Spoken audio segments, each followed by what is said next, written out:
Managing a portfolio of investments is much like managing any other kind of business.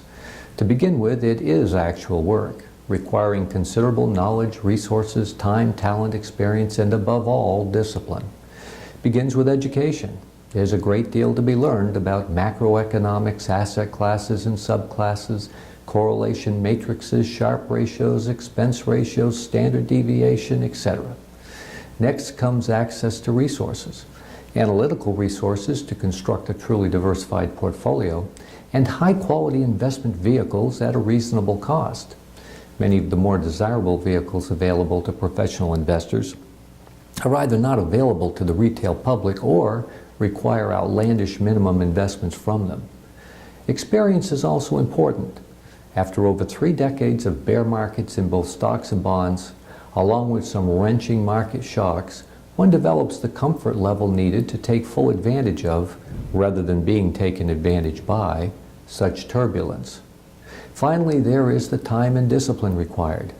A portfolio should be managed with 3 things in mind, and really only 3 things: taxes, expenses, and risk. Most lay investors concentrate upon performance. Trust me, none of us have any control over what the markets will do, over what interest rates are, or over inflation. So we cannot in any way influence, much less control, performance. What we can control to a considerable degree is how much of our portfolio return goes to the tax man. We can even use our portfolio to manage our overall tax liabilities. We can do this through appropriate positioning of growth versus income investments among taxable and non-taxable accounts. We can harvest short-term tax losses and, under the right circumstances, accelerate income. We can also control investment expenses through both our selection of investment choices and our trading practices. Finally, and I have saved the most important for last, comes risk management.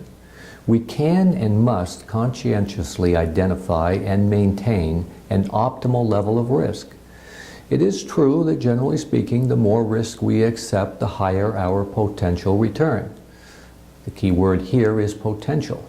Increased risk also raises the potential for loss, or at least failure to achieve our objectives.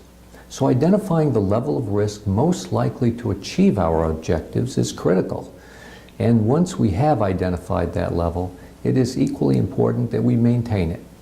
This requires continuously rebalancing, which can take time and certainly requires the discipline to review the portfolio frequently. So you see, constructing and maintaining an investment portfolio that takes advantage of our ability to control taxes, expenses, and risk is a full-time job requiring knowledge, resources, experience, time, talent, and the discipline to both attend to these ongoing tasks and to stay the course during turbulent markets and economies.